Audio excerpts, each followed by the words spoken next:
No vídeo de hoje, nós vamos falar sobre como você, que faz o Medcurso, ou MED, ou algum dos cursos do Medcurso, pode pegar o seu cursinho e aumentar a produtividade do seu estudo em 200%.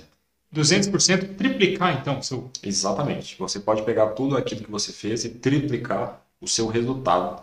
Mas alguém pode se perguntar, mas se eu ia tirar 60, se eu triplicar meu resultado, vira 180. E aí é que entra uma questão interessante, né, Paulo? À medida que a prova de residência vai aumentando o nível de nota, o nível de resultado que você tem que gerar para ganhar cada ponto extra é muito maior, né? Para você sair do 50 e para o 51, um pouco a mais de conhecimento, você acerta essa questão extra. Mas para você acertar questões e sair do 90 e para o 95, basicamente você tem que acertar aquelas questões super difíceis. Então, o seu preparo também tem que ser muito melhor. Então, quando você aumenta a sua produtividade em 200% e triplica o seu resultado, você vai aumentar pontos e vai te posicionar nos percentis melhores de nota que permitem você entrar numa residência série A, que é aquela residência em que as pessoas estão em serviço de referência e que são as residências que a maioria dos candidatos estão prestando prova. Então vamos lá. Primeira coisa que você pode fazer para melhorar a sua produtividade. Vocês vão notar que no final das apostilas impressas do Medcurso, nós temos várias questões que estão impressas ali e que tem o gabarito no final. Em geral, o número de questões por apostila é fixo. Então, temos cerca de 60 questões por apostila. Entretanto, a relevância de cada apostila para a prova no final do ano é muito diferente. Então, por exemplo, nós temos questões de nefrologia, uma apostila de nefrologia, que existe uma chance razoável de aquele tema daquela apostila não ser cobrado na prova que você está fazendo. Óbvio que casualmente ele pode ser cobrado, mas existe uma chance razoável de nenhuma daquelas questões abordadas ali venham a ser cobradas na sua prova.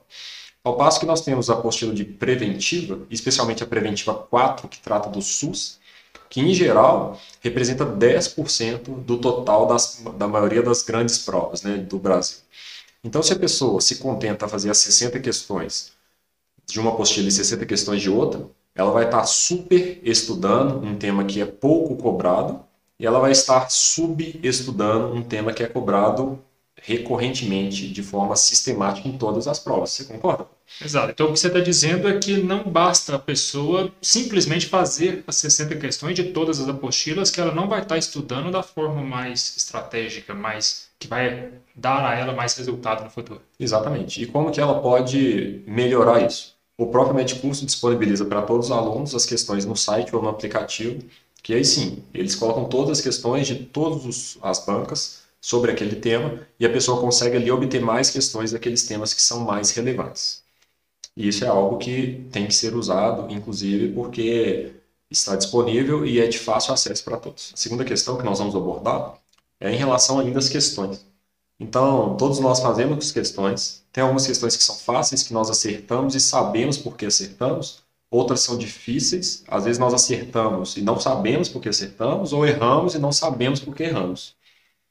Eu vejo que muitas pessoas leem os comentários de todas as questões. Só que quando tem uma questão que você já sabe a resposta, que é uma questão fácil, você necessariamente ficar lendo aquele comentário da questão, muitas vezes não vai te agregar tanto. Claro que pode te agregar, mas talvez esse mesmo tempo que você usou lendo esse comentário, se você estivesse fazendo uma outra questão, o seu ganho seria melhor. Então você tem um custo de oportunidade de ficar lendo uma coisa que você já domina. Então a segunda dica é: saiba quais questões é importante você ler o comentário em texto ou não. E além disso, mais ainda, saiba quais questões vale a pena ver um vídeo comentário ou não. Por quê? Porque o vídeo demora 2 ou 3 minutos, às vezes demora 4 minutos. Se você for ver o vídeo de todas as questões, o seu número de questões realizadas por hora vai ficar muito baixo. E aí você vai sentar, vai se desgastar e vai ter uma exposição a poucas questões. E nós sabemos que quanto mais questões são realizadas, melhor é o resultado.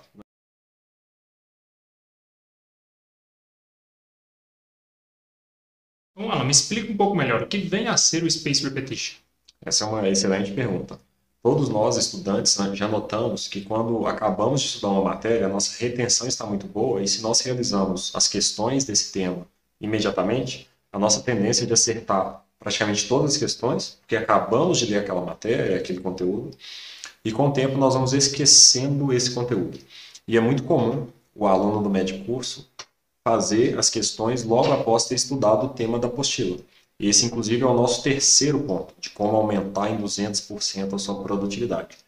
Se você quer aumentar a sua retenção de longo prazo, não leia o conteúdo ou assista a aula e realize todas as questões imediatamente. Porque se você fizer isso, a chance de você ter uma alta taxa de acertos é muito grande, mas isso não necessariamente vai te gerar uma retenção a longo prazo. Então é recomendável que você, entre o estudo da matéria teórica ou o momento em que você assiste a aula e o momento em que você faça as questões, é muito interessante que você deixe um intervalo. Neste intervalo, você necessariamente vai esquecer algo das questões, e aí quando você for realizar essas questões, você vai ter a oportunidade de relembrar e fazer uma nova repetição daquele conteúdo que já foi estudado. O Spaced Repetition, que é essa repetição espaçada, ele aumenta a sua retenção a longo prazo e te ajuda a chegar no dia da prova com a matéria toda fresca na cabeça, sem esquecer pontos importantes. Talvez uma indagação da pessoa que está nos assistindo por exemplo, eu tive uma aula do médio curso e aprendi um determinado assunto, eu não deveria fazer uma questão para me ajudar a consolidar aquilo? E, por exemplo, se eu fizer daqui a um mês essa questão, é muito provável que eu vou errar, uma vez que eu já vou ter esquecido. Acredito que isso pode ser algo que as pessoas estão pensando, né? Sim, então a primeira questão, seria aconselhável fazer questões para ajudar a fixar. Você pode sim fazer questões, com certeza. Mas aloque somente uma parte das questões que você pretende fazer nessa revisão inicial. Aloque uma parte das questões para uma revisão mais longe do período que você estudou. E certamente você esperar um tempo pode te fazer errar. Só que é justamente esse errar da revisão que está longe do tempo que você estudou que vai te permitir ver o que você está esquecendo e que vai te ajudar a gerar memória de longo prazo. Se você não faz isso durante a sua preparação, você só descobre que você está errando no dia da prova. E o dia da prova é o que vale. São aquelas questões acertadas ali que vão te ajudar a ter o resultado de passar na prova de residência. E faz total sentido, né? Uma vez que isso é praticamente um simulado da prova, porque é o que vai acontecer. Você vai ter estudado uma matéria no começo do ano e lá no dia da prova você não vai lembrar. Então, assim, você só está se treinando a lidar com esse tipo de situação e forçando o seu cérebro a gravar aquela informação. Com certeza. O nosso quarto ponto aqui é um pouco parecido com o terceiro, mas ao mesmo tempo é bem diferente. Vejam bem, existem pessoas que todas as vezes que vão se testar, que vão fazer um simulado, que vão fazer questões de um tema, essas pessoas, assim que fazem a primeira ou segunda questão, elas já sentem que elas não estão lembrando tudo que alguma vez na vida elas lembraram, e isso as faz estudar todo o conteúdo teórico antes de fazer as questões. E acaba que essa pessoa, ela sempre faz questões, que seria o teste principal que a gente tem, tendo estudado a matéria teórica logo antes. Entretanto, para o dia da prova de residência, é impossível você ler toda a matéria do ano logo antes da prova de residência. E aí o que vai acontecer é que essa pessoa que está sempre lendo a teoria antes de fazer questões durante a preparação, ela vai estar sempre acertando as questões e no dia da prova ela erra, né? É a mesma ideia anterior. Então, o quarto ponto, se você vai fazer questões para testar, não é adequado em todas as suas revisões você ler a matéria logo antes de fazer a questão. Se permita fazer questões sem ter estudado o tema recentemente, porque dessa forma você vai saber se de fato você está sabendo e guardou aquela matéria ou não. Concorda, Paulo? Exatamente. E é por isso que tem que realmente conhecer o método e saber principalmente aplicá-lo, né? Porque se você, por exemplo, trabalha o princípio da margem de segurança, que a gente já explicou em outros vídeos, e você está fazendo questões dessa maneira e obtendo, por exemplo, 85% de rendimento nos seus estudos, aí a sua nota de corte é 80%. Você acha que você está com uma margem de segurança. Sim. Só que, na verdade, você está aplicando o método de forma errada. Sim. E lá no dia da prova você vai ter esquecido algumas coisas e não vai conseguir os 80%, 85% que você já vinha conseguindo, né? Eu vi isso acontecendo em algumas situações, em alunos que iam muito bem no simulado, mas quando chegava o dia da prova, essa pessoa ia mal. Porque no simulado, ela sempre revisava os temas que iriam cair naquele simulado logo antes do simulado. E isso dava uma boa nota para ela no simulado, uma boa colocação no ranking geral. E com isso ela se sentia bem e se sentia bem preparada. Só que, assim como já foi falado, isso é uma coisa artificial. Isso não se sustenta no longo prazo. E no dia da prova real, a pessoa descobre que a preparação e a colocação dela no simulado foi uma farsa. E o simulado, apesar de muito importante, não é ele que conta quem vai passar ou não. É a prova, né? O dia da prova, não é isso? Exatamente. E talvez a pessoa que faça isso depois vai falar que a prova estava mais difícil. E provavelmente ela tirou uma nota abaixo do que normalmente ela tira, logo ela vai concluir que a prova estava mais difícil. Sim. E não necessariamente, né?